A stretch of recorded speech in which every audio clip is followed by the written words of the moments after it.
It was near Masyar.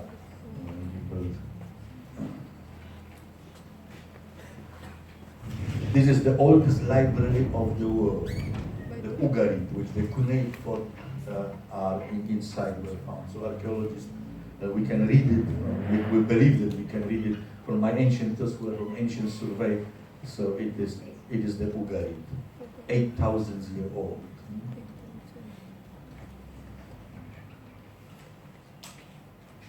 This is Basra, which Prophet Muhammad visited. Salahuddin used it for his cavalry, for his horsemen, and of course it is ancient Roman amphitheater with fantastic acoustics.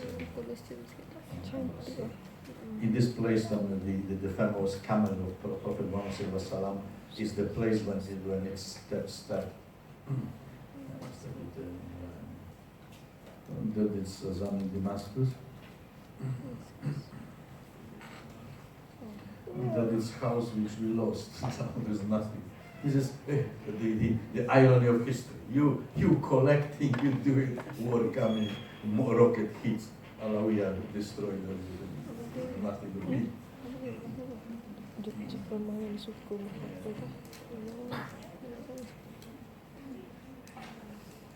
This is Jolan Hill. Behind it is occupied Palestine, and the Jews are watching from binoculars. And now this area is controlled by nobody knows who.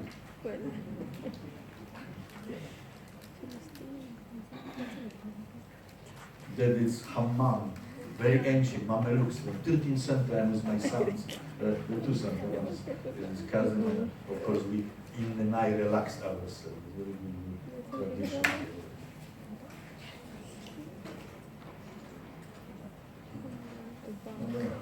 Roman style, because this is Roman tradition. Roman, which Arabs, Muslim Arabs took it and Islamized it. So it is, and it was always used. There are days which men can use it and days that women use the facility. It's 13th century. It's in the time of Kalamun, Sultan Kalamun. That's my son. My eldest son and youngest son walking in the night in the souk, in the night in Damascus before we're going to this the Hammam.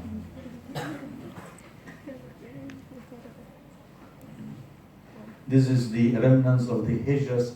Osmanli built it by tax. Every Muslim paid it, and this Lawrence Pasha and the stupid Arab nationalists destroyed the railway station between Istanbul and Medina. This is the locomotive which anyway derailed Lawrence Pasha. He was of course Tsar. This is Astana. Astana in Kazakhstan. They imitate your Putrajaya.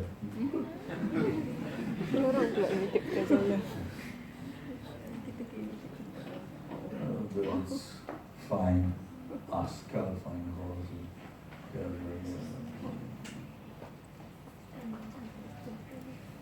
And that is the pornographic corner. Don't look at that. This is Kopansky. This is Kopansky. 1 year old. In the time, of course, it's And that is my high school when I started dreaming about traveling and going and finally, alhamdulillah, I've seen everything is what I dreamt. It's my old school when teacher taught me good geography and fine history. So we must respect our ustads from high school who teach us love of history and the cartography. Mathematics was awful and physics. Yeah. This is I'm sitting on this barrier. I always slide down, almost like destroyed myself. I almost fell down. I mean, it was a lot of accidents. So they make does not like a bolt. So the young generation will not slide down.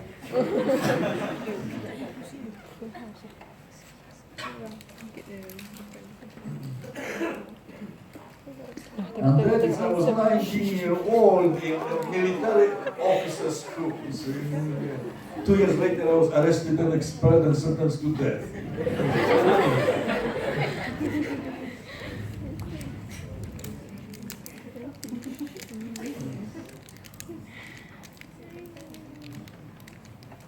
And that I accept Islam in this year, and it's 1974, yeah? And Rumeli Ishar in Istanbul. This year when I accept Islam, together with Yusuf Islam also, former Cat Stevens. We are the same age and in the same year we accept Islam. This guy was in Paris. He was in Paris.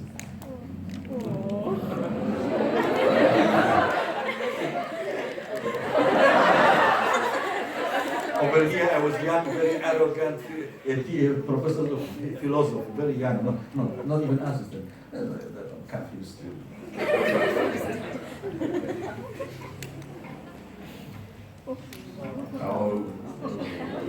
In America, this is New York, 1984. And that is the famous Petra in Jordan, which is the Nabatean civilization. This is in Bukhara, 1977. In Moscow, in the same year. In Samarkand, in the same year. I was over here, my first archaeological travel to the North Viking sites in Denmark, in East Denmark. I always think that my students is in the group, as we should, and a very fine time. 1 month on bikes. On bicycles, we travel from Poland over East Germany to Denmark to see the Björk.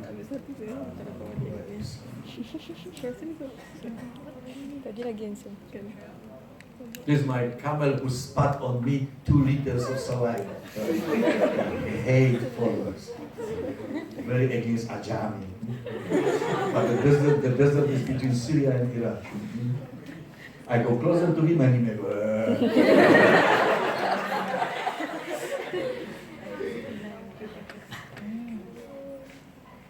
That is in Hatra in Iraq, in time when still was al-Bakr. Saddam Hussein was second in charge. This is my wife when I met her in marriage. I got 1 year, she was pregnant with my eldest son. This is my wife in America. My wife is especially in Indian style burqa. Yes, in regular dress. My children, Sumaya and Tariq in Texas. When Sumaya was 8 years ago here. Now she made me a grandson. This is my bodyguard. They are Kafis, but from my ethnic group, Sainisian, in my town. My bodyguard. Against Islamophobes, we beating them immediately. And this is my feudal people who must dress in on my territory in medieval way. They are called kafirun and they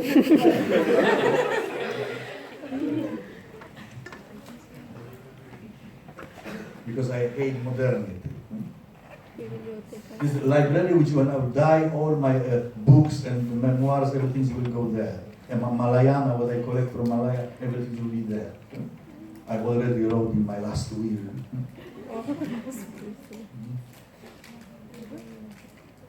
Biblioteka Śląska. I am from such country. When I over here, when it's too hot, I put heads into the refrigerator and I am home.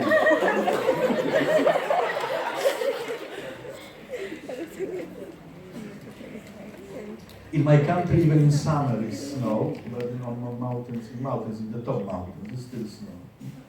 Even in June, July.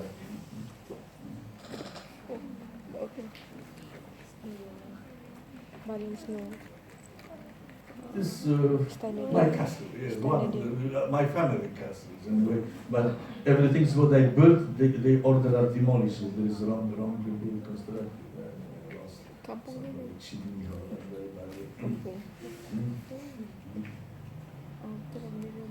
This was how it looks before what I reconstruct. I grew up in this house, in my home. As a child. This is my beloved horse, Kronika.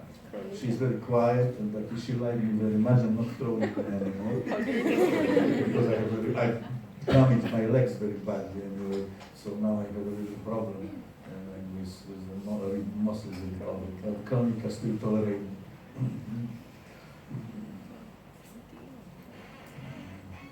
They are my horses.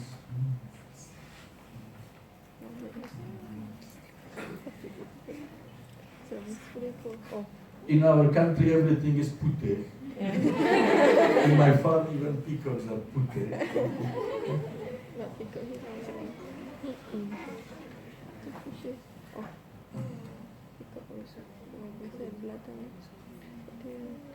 This is one of my finest horses. Polish horse, a little Polish horse.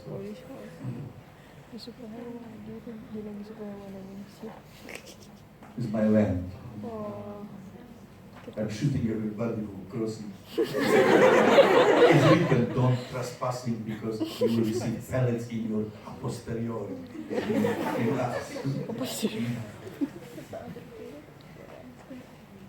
I'm feudal.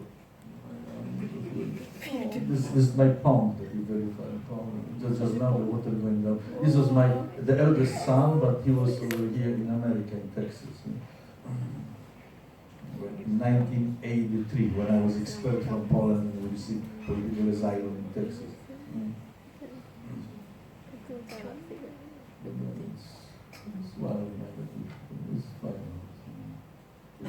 I always rode in him because I have no patience to walking.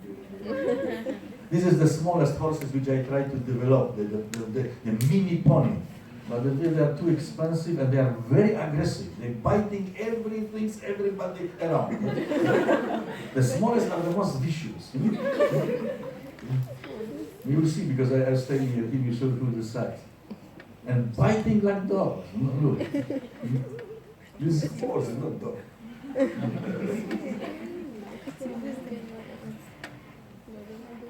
And my son, the youngest and the oldest, here. Khaled and Salahuddin. Everybody is, of course, in here. So, this is my favorite place when I spend most of the time in Poland. This is me sitting and watching movies.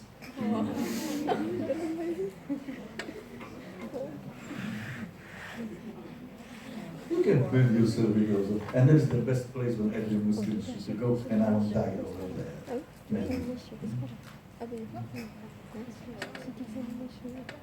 Yeah.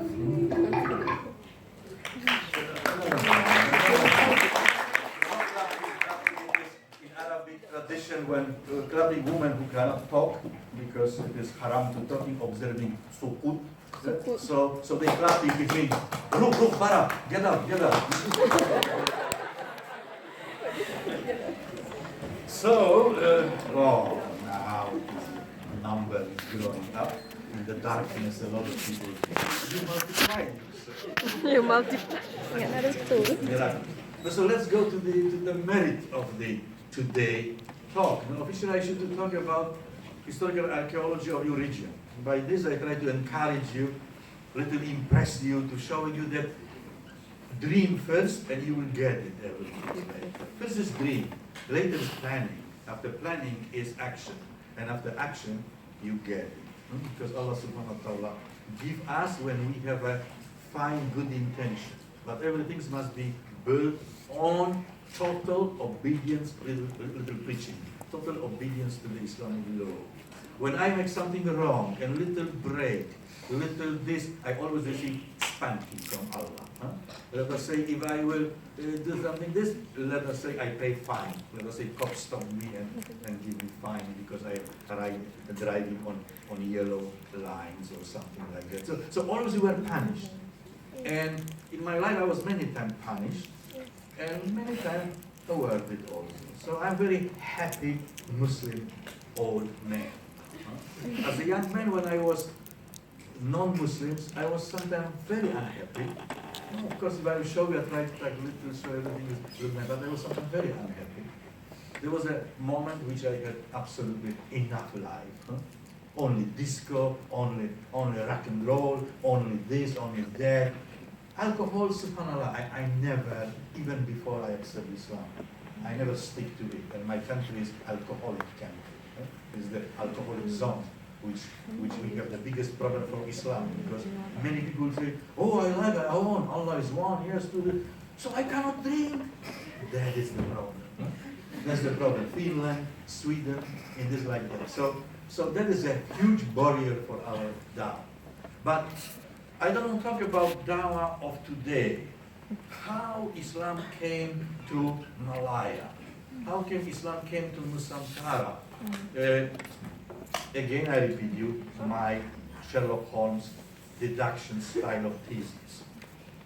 There are three schools which I already, let us say, overread. I have my own opinion.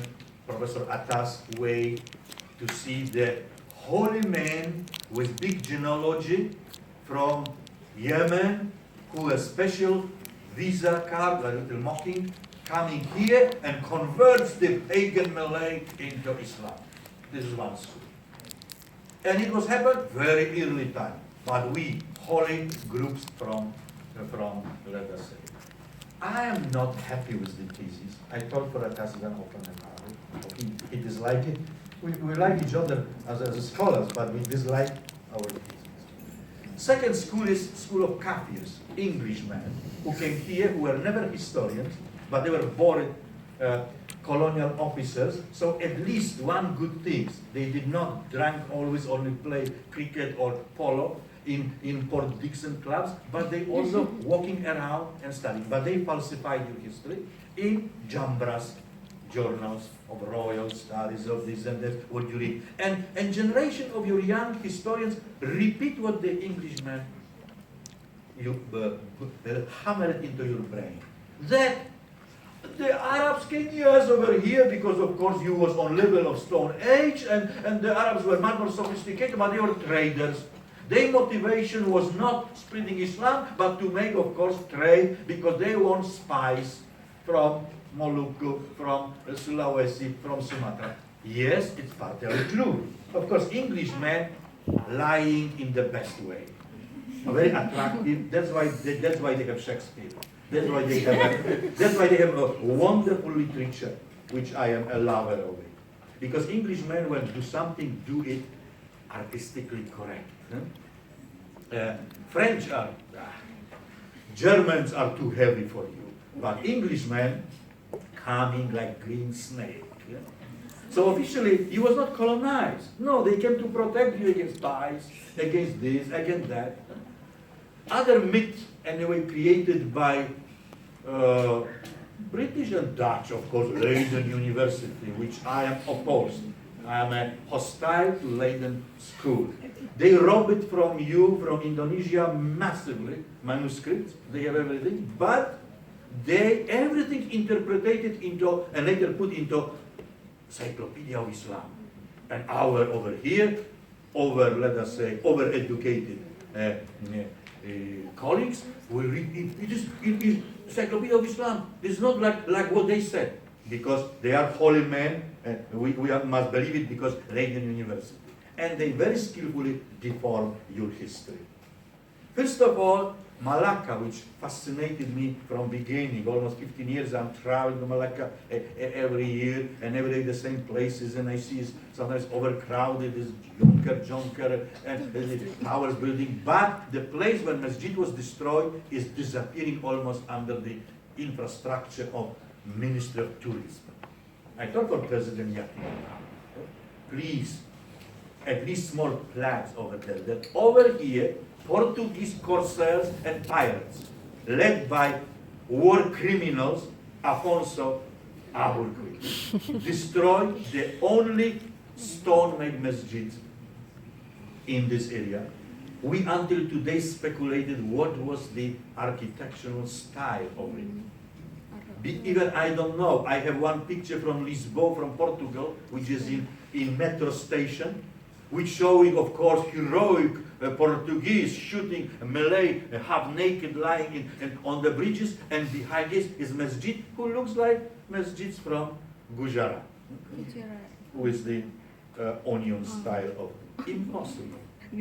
If the masjid was of the time of the Mahmud and earlier before Mahmud the second, what your Malay annals do, so it should look like at least one of the masjid what I show in Aceh, in Indrapur. It means triple layers of roofs, which is excellent for your weather, for rain, monsoon, because the rain is too heavy, so everything is going down. Inside is very cool, so I am, as the Orange Pute, feeling very comfortable inside. And number 3 is built on fundamentals of earlier civilization, which was not your civilization, not our civilization, but they were the earliest invader of Malaya, called Chola. We should not romanticize Chola and previous Hindu Tantrist civilization, because they were invaders. They came from India with very superior style of architecture, with stone skill, and they built a small little India in Sumatra, in Palembang, and in other places. So definitely masjids in Java, in Demak, in Gresik, probably it is the model like the masjid looks in Malacca, but probably, I'm not totally sure. Of course, why? I am also very, how to say, brainwashed by the landscape, because near is Masjid Kalang in Malacca, which is, of course, very Malay style. But maybe it was not. And maybe the Gujarati, maybe the Lodi Mamelukes could make also trade with you much more friendly, of course, than our invaders from Europe. They came without guns over here, and they pay very well. And they brought you own style. Maybe there was gift. No evidence of it. Historical sources do not focus on it. In your annal chronics, we have a lot of description of Istana. We have everything about Raja, about it, but nothing about how the masjid looks. So I try to reconstruct the masjid from this criminal writing. It means Afonso memoirs. They are in Portuguese, they are translated quite well. And he described it a little bit. That we destroyed, we broken it, we put it into the mortar and the stone and built La Famosa, it means la fortaleza of King Rao Manuel. So and so. No, but how? Because there is nothing. Some people talking blah blah blah just now in newspapers that the Taliban destroyed Buddha, they do, but nobody talk about Ayodhya in India, which one of the oldest masjid was destroyed by fanatical crowds of Hindu and demolished. And nothing about it. But when somebody, let us say iconoclast on our side, like Cromwell in England, destroyed in the name of religion, that it is devilish, this, so and so. In England, there's Cromwell destroyed everything, even crosses he destroyed, the Celtic crosses. So that's why English men have no own archaeological artifacts earlier than Tudor dynasty. Because Cromwell destroyed everything. The Protestant iconoclast came to the churches and hammered it all of the up. Nobody special talk about. It's been distractions of sculpture, distractions of shrines. It's also archaeology. Archaeology of annihilations of earlier structure. In Europe, and especially in my country, under every single church, and it is today one of the most Catholic countries of the Europe, which have problems now with European Union, and maybe European Union will kick out of Poland, and Poland will some party who's ruling just now, they don't want to be in European Union. It's up to them. It's not my problem. But in this country, the Catholic country, under every church is destroyed pagan shrine from early medieval time. Those who believe in gods, animistic gods. It means gods of Scandinavia, gods of Denmark, gods of Germans, Odin, Thor, and so and so. So, and when I talk to the Poles, of course, a significant number of historians in Poland know about it, writing about it. Alhamdulillah, still is freedom of writing.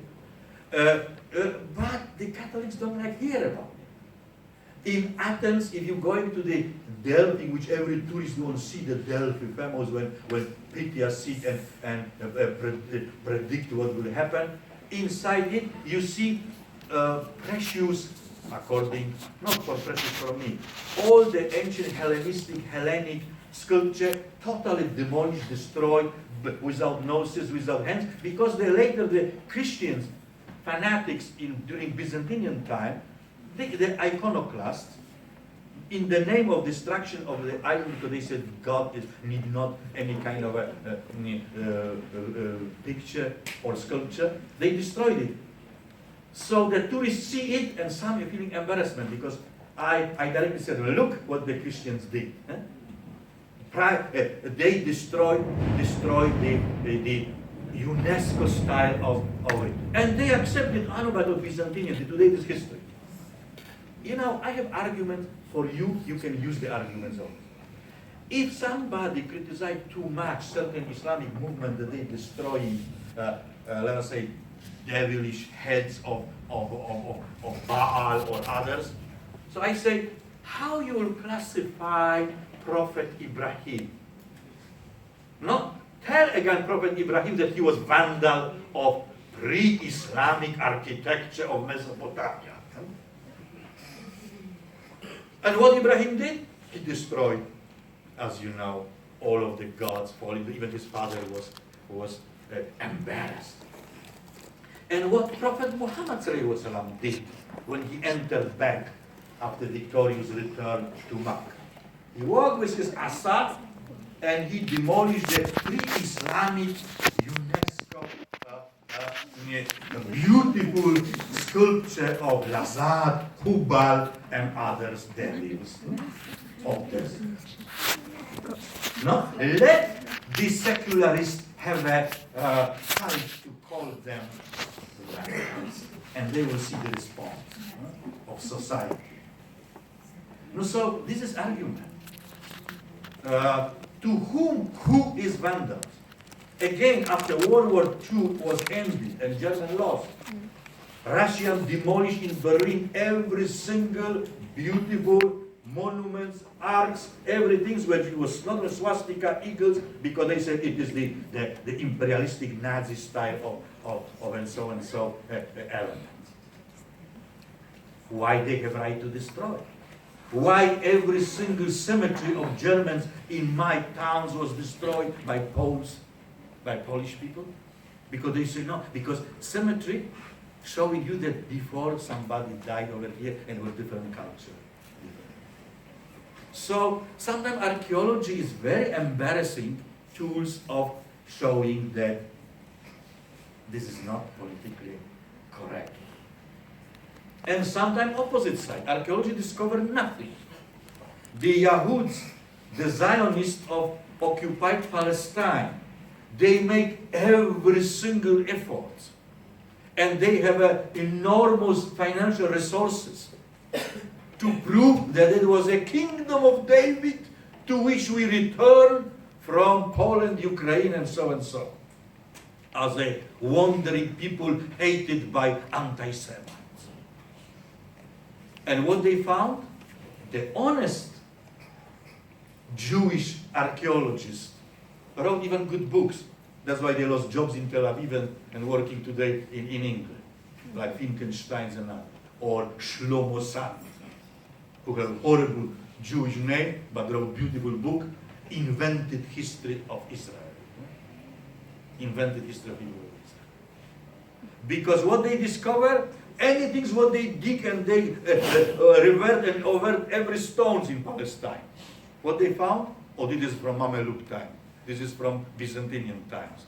This is from Phoenicians time. But nothing about Kingdom of David.